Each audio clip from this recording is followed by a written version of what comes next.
नमस्कार। आज हम देखने वाले हैं भारतीय भूगोल की एक बहुत ही महत्वपूर्ण टॉपिक, भारत की भौगोलिक स्थिति एवं विस्तार से जुड़े कुछ सवाल। जी, ये ऐसे सवाल हैं जो सभी तरह की परीक्षाओं के लिए और यूं भी भारत को समझने के लिए बहुत ही जरूरी हैं। बिल्कुल। तो चलिए इस पर एक गहरी नजर डालते हैं।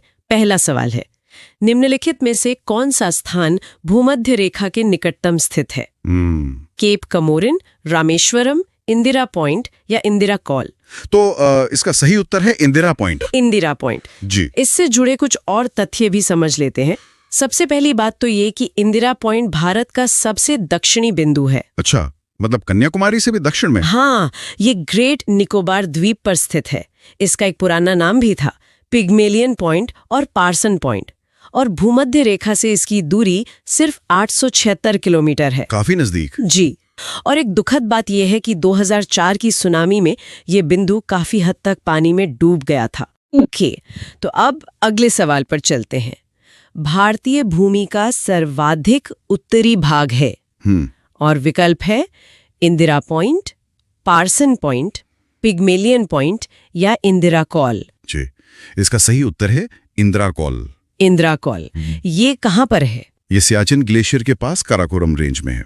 अब ये केंद्र शासित प्रदेश लद्दाख का हिस्सा है। अच्छा। और ये सामरिक रूप से बहुत महत्वपूर्ण है। यहाँ भारत, पाकिस्तान और चीन तीनों की सीमाओं का एक ट्राई जंक्शन बिंदु है। वाह। दिलचस्प बात यह है कि इसका नाम 1912 में एक अन्वेषक बुलक वर्कमैन ने देवी लक्ष्मी के एक नाम इंदिरा पर रखा था। यह समुद्र तल से लगभग 5764 मीटर की ऊंचाई पर है। बहुत ज्यादा ऊंचाई पर। चलिए अब देखते हैं भारत का दक्षिणतम स्थान इंदिरा पॉइंट, जिसकी हमने अभी बात की, वो निम्नलिखित में से कहाँ स्थित है? जी। तमिलनाडु, केरल, लक्षद्वीप या अंडमान निकोबार द्वीप समूह? तो जैसा हमने अभी डिस्कस किया, सही जवाब है अंडमान निकोबार द्वीप समूह। सही। ये अंडमान निकोबार के ग्रेट निकोबार जिले में आता है। यहाँ एक बात साफ करना जरूरी है। कौन सी? अगर भारत के मुख्य भूमि का सबसे दक्षिणी छोर पूछा जाए तो वो कन्याकुमारी है, जो तमिलनाडु में है। जी। लेकिन संपूर्ण भारत का इंदिरा पॉइंट है। अच्छा, ये महत्वपूर्ण अंतर है। जी। और अंडमान निकोबार द्वीप समूह बंगाल की खाड़ी में है। इनमें लगभग 572 द्वीप हैं और राजधानी पोर्ट ब्लेयर है। ठीक है, अगला सवाल है, भारत की मुख्य भूमि को रामेश्वरम द्वीप से कौन अलग करता है? विकल्प है पाक जल संधि, पंबन चैनल, 10 डिग्री चैनल या 9 डिग्री चैनल? इसका सही उत्तर है पंबन चैनल। पंबन चैनल। हाँ, पंबन चैनल भारत की मुख्य भूमि और पंबन द्वीप को अलग करता है, जिसे हम रामेश्वरम द्वीप भी कहते हैं। और प्रसिद्ध पंबन ब्रिज भी यही है ना? बिल्कुल, वो मशहूर रेलवे ब्रिज इसी चैनल पर बना है। ये चैनल पाक खाड़ी को मन्नार की खाड़ी से जोड़ता भी है, पर ये बहुत उथला है, इसलिए बड़े जहाज यहाँ से नहीं जा सकते। ओके, अब अगला सवाल, आदम का पुल, जिसे एडम्स ब्रिज भी कहते हैं, ये किन दो देशों के मध्य स्थित है? भारत एवं पाकिस्तान, भारत एवं बांग्लादेश, भारत एवं श्रीलंका या भारत एवं म्यांमार? इसका सही उत्तर है भारत एवं श्रीलंका। राम सेतु। जी, इसे राम सेतु भी कहा जाता है। ये चूना पत्थर की एक चेन जैसी है। हाँ। ये तमिलनाडु के पंबन द्वीप से श्रीलंका के मन्नार द्वीप तक फैली हुई है। अच्छा। यह पुल एक तरह से मन्नार की खाड़ी को पाक जलडमरू मध्य से अलग करता है। इसकी कुल लंबाई लगभग 48 किलोमीटर है और इसका धार्मिक और ऐतिहासिक महत्व बहुत ज्यादा है। बिल्कुल। अगला प्रश्न है, निम्नलिखित द्वीपों के युग्मों में से कौन सा एक 10 अंश जलमार्ग यानी 10 डिग्री चैनल द्वारा आपस में अलग किया जाता है? जी। अंडमान एवं निकोबार, निकोबार एवं सुमात्रा, मालदीव एवं लक्षद्वीप या सुमात्रा एवं जावा? सही जवाब है अंडमान एवं निकोबार। ठीक है। 10 डिग्री चैनल बंगाल की खाड़ी में है और ये छोटा अंडमान द्वीप को कार निकोबार द्वीप से अलग करता है। और इसका नाम 10 डिग्री क्यों है? क्योंकि ये 10 डिग्री उत्तरी अक्षांश रेखा पर स्थित है। सिंपल। इसकी चौड़ाई लगभग 150 किलोमीटर है और जैसे 8 डिग्री चैनल है वो मालदीव और मिनिकॉय को अलग करता है। समझ गई। अब डंकन पास किसके बीच स्थित है? विकल्प है उत्तरी अंडमान एवं मध्य अंडमान, दक्षिणी अंडमान एवं मध्य अंडमान, दक्षिणी अंडमान एवं छोटा अंडमान या कार निकोबार एवं छोटा निकोबार? इसका सही उत्तर है दक्षिणी अंडमान एवं छोटा अंडमान। Okay, Duncan pass. जी, ये हिंद महासागर में एक जलडमरू मध्य है। इसकी चौड़ाई लगभग 48 किलोमीटर है और ये रटलैंड द्वीप को लिटिल अंडमान से अलग करता है। अंडमान की राजधानी पोर्ट ब्लेयर भी दक्षिणी अंडमान में ही है। अगला सवाल, दीव एक द्वीप है, दमन के तट पर, गोवा के तट पर, गुजरात के तट पर या महाराष्ट्र के तट पर? सही जवाब है गुजरात के तट पर। गुजरात के तट पर? हाँ, दीव काठियावाड़ प्रायद्वीप के दक्षिणी तट पर है। अब ये दादरा और नगर हवेली और दमन और दीव केंद्र शासित प्रदेश का हिस्सा है। हाँ, इन सब का विलय हो गया था जी 2020 में। दीव एक बहुत फेमस टूरिस्ट स्पॉट भी है अपने किलों और बीच के लिए। ये ऐतिहासिक रूप से एक पुर्तगाली कॉलोनी थी। सही। अब भारत और श्रीलंका को अलग करने वाली जलराशि कौन सी है? ग्रेट चैनल, 8 डिग्री चैनल, पाक जल संधि या 10 डिग्री चैनल? इसका सही उत्तर है पाक जल संधि, जिसे पाक स्ट्रेट भी कहते हैं। पाक जल संधि? जी। ये बंगाल की खाड़ी को मन्नार की खाड़ी से जोड़ती है। इसका नाम मद्रास प्रेसिडेंसी के गवर्नर रॉबर्ट पाक के नाम पर रखा गया था। अच्छा। ये तमिलनाडु और श्रीलंका के मन्नार जिले के बीच में है। इसकी गहराई काफी कम है, जिससे बड़े जहाज नहीं गुजर पाते। ठीक है, अब सीमाओं पर आते हैं। भारत तथा चीन के बीच सीमा बनाने वाली रेखा है रैडक्लिफ रेखा, मैकमोहन रेखा, ड्यूरंड रेखा या स्टेटफोर्ड रेखा? सही उत्तर है मैकमोहन रेखा। मैकमोहन रेखा जी। ये कब बनी थी? इसका निर्धारण 1914 में शिमला समझौते के तहत हुआ था। इसका नाम ब्रिटिश प्रशासक सर हेनरी मैकमोहन के नाम पर रखा गया। पर चीन तो इसे नहीं मानता है ना? बिल्कुल नहीं। चीन इस रेखा को एक तरफा और अवैध मानता है। ये रेखा मुख्य रूप से अरुणाचल प्रदेश को तिब्बत से अलग करती है और चीन उसी हिस्से पर अपना दावा करता है। अगला सवाल, भारत और पाकिस्तान के बीच अंतर्राष्ट्रीय सीमा किसके द्वारा सीमांकित की गई है? विकल्प हैं McMahon line, Durand line, Radcliffe line या मैगीनॉट लाइन? इसका सही उत्तर है रैडक्लिफ लाइन। Radcliffe line? जी। इसका निर्धारण 17 अगस्त 1947 को भारत के विभाजन के बाद किया गया। सीमा आयोग के अध्यक्ष थे सर सिरिल रैडक्लिफ, उन्हीं के नाम पर है। अच्छा। यही रेखा भारत को पाकिस्तान और बांग्लादेश, जो तब पूर्वी पाकिस्तान था, से अलग करती है। और जो डूरंड रेखा है वो पाकिस्तान और अफगानिस्तान के बीच है। बिल्कुल। अब भारत के सुदूर पूर्व में कौन सा देश भारत के साथ सर्वाधिक लंबे अंतर्राष्ट्रीय सीमा बनाता है? चीन, म्यांमार, थाईलैंड या वियतनाम? इसका सही जवाब है म्यांमार। म्यांमार? हाँ। भारत और म्यांमार के बीच लगभग 1643 किलोमीटर लंबी सीमा है। और कौन कौन से राज्य लगते हैं इससे? 4 राज्य: अरुणाचल प्रदेश, नागालैंड, मणिपुर और मिजोरम। सुदूर पूर्व में स्थित अरुणाचल प्रदेश म्यांमार के साथ सबसे लंबी सीमा साझा करता है, लगभग 520 किलोमीटर। बहुत बढ़िया। अब इसी से जुड़ा सवाल, भारत एवं चीन के बीच सीमा निर्धारित करने वाली मैकमोहन रेखा निम्नलिखित में से किस प्रदेश के उत्तरी सीमा पर खींची गई है? जम्मू कश्मीर, उत्तर प्रदेश, हिमाचल प्रदेश या अरुणाचल प्रदेश? तो जैसा हमने पहले भी बात की, सही उत्तर है अरुणाचल प्रदेश। अरुणाचल प्रदेश जी। 1914 के शिमला समझौते का ये हिस्सा थी। ये रेखा तवांग क्षेत्र सहित अरुणाचल प्रदेश को चीन मतलब तिब्बत से अलग करती है और चीन इसी वजह से इस रेखा को मान्यता नहीं देता। ठीक है, अब एक सीधा सवाल, निम्नलिखित में से किस देश के साथ भारत की अंतर्राष्ट्रीय सीमा नहीं लगती है? पाकिस्तान, बांग्लादेश, भूटान या श्रीलंका? इसका सही उत्तर है श्रीलंका। श्रीलंका? हाँ, देखिए, भारत की स्थलीय सीमा मतलब जमीनी सीमा 7 देशों से लगती है: पाकिस्तान, अफगानिस्तान, चीन, नेपाल, भूटान, बांग्लादेश और म्यांमार। और श्रीलंका से?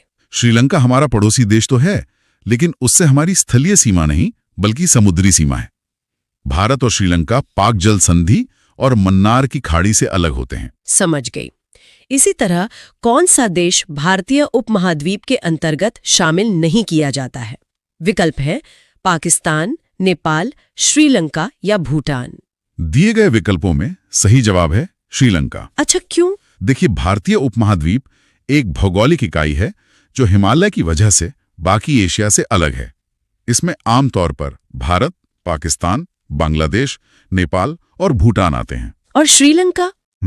कभी कभी मालदीव और श्रीलंका को भी शामिल कर लिया जाता है, लेकिन भौगोलिक रूप से वे मुख्य भूमि से अलग द्वीप हैं। इसलिए इस प्रश्न के हिसाब से श्रीलंका सबसे सही उत्तर है। ठीक है, अब तटों की बात करते हैं। किस भारतीय राज्य की समुद्र तटीय सीमा सबसे छोटी है? गोवा, केरल, ओडिशा या पश्चिम बंगाल? इसका जवाब है गोवा। गोवा? जी, गोवा की तटरेखा लगभग 160 किलोमीटर लंबी है, जो सबसे छोटी है। और सबसे लंबी किसकी है? सबसे लंबी समुद्र तटीय सीमा गुजरात की है, लगभग 1600 किलोमीटर। भारत के कुल 9 राज्यों की सीमा समुद्र से लगती है। अगला सवाल, भारत की सबसे लंबी अंतर्राष्ट्रीय सीमा किस देश के साथ है? नेपाल, पाकिस्तान, चीन या बांग्लादेश? इसका सही उत्तर है बांग्लादेश। बांग्लादेश? ज्यादातर लोगों को लगता होगा कि चीन या पाकिस्तान है। हाँ, ये एक आम गलतफहमी है। भारत और बांग्लादेश के बीच की सीमा लगभग 4096.7 किलोमीटर लंबी है। ये दुनिया की 5वीं सबसे लंबी भूमि सीमा है। और हमारे 5 राज्य इससे लगते हैं। जी, पश्चिम बंगाल, असम, मेघालय, त्रिपुरा और मिजोरम। और त्रिपुरा तो 3 तरफ से बांग्लादेश से घिरा हुआ है। ठीक है, तो फिर सबसे छोटी स्थलीय सीमा भारत की किस देश के साथ है? विकल्प हैं पाकिस्तान, नेपाल, म्यांमार या भूटान। दिए गए विकल्पों में से सही उत्तर है भूटान। भारत और भूटान के बीच की सीमा लगभग 699 किलोमीटर है। लेकिन वैसे सबसे छोटी सीमा तो अफगानिस्तान के साथ है ना? बिल्कुल सही। भारत की सबसे छोटी स्थलीय सीमा अफगानिस्तान के साथ है, लगभग 106 किलोमीटर।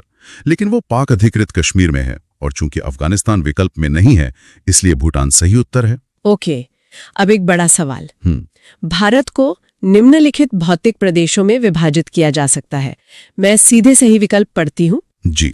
उत्तरी पर्वतीय प्रदेश, वृहत मैदानी प्रदेश, दक्षिणी प्रायद्वीपीय प्रदेश तथा सागर तटीय प्रदेश। क्या ये सही है? जी, ये वर्गीकरण बिल्कुल सही है। उत्तरी पर्वतीय प्रदेश में हिमालय आता है, वृहद मैदानी प्रदेश में सिंधु, गंगा, ब्रह्मपुत्र का मैदान, दक्षिणी प्रायद्वीपीय प्रदेश में दक्कन का पठार और सागर तटीय प्रदेश में तटीय मैदान और द्वीप समूह शामिल हैं। तो फिर भारत का कौन सा भू आकृतिक विभाग प्राचीनतम है, मतलब सबसे पुराना? उत्तरी पर्वतीय प्रदेश, गंगा ब्रह्मपुत्र का मैदान, प्रायद्वीपीय पठार या समुद्र तटीय मैदान? इसका सही उत्तर है प्रायद्वीपीय पठार। प्रायद्वीपीय पठार? जी, ये प्राचीन गोंडवानालैंड का हिस्सा है। हिमालय तो एक नवीन वलित पर्वत है, वो बहुत बाद में बना। और गंगा का मैदान तो सबसे नया है, जो नदियों द्वारा लाई गई मिट्टी से बना है। ओके, अगला सवाल बहुत दिलचस्प है।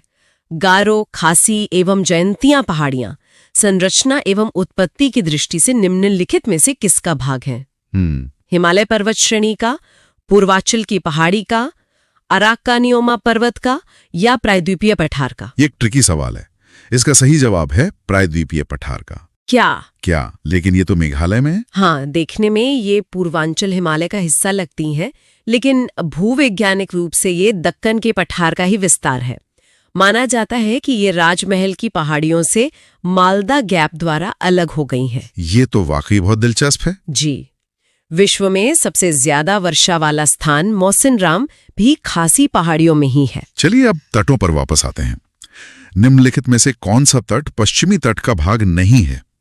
काठियावाड़ तट, कोंकण तट, मालाबार तट या कोरोमंडल तट? सही उत्तर है कोरोमंडल तट। कोरोमंडल तट। जी, पश्चिमी तट पर है काठियावाड़, कोंकण और मालाबार तट, जबकि कोरोमंडल तट पूर्वी तट का हिस्सा है जो तमिलनाडु में है। ठीक है। तो फिर अगला सवाल, भारत का पूर्वी समुद्री तट किस नाम से जाना जाता है?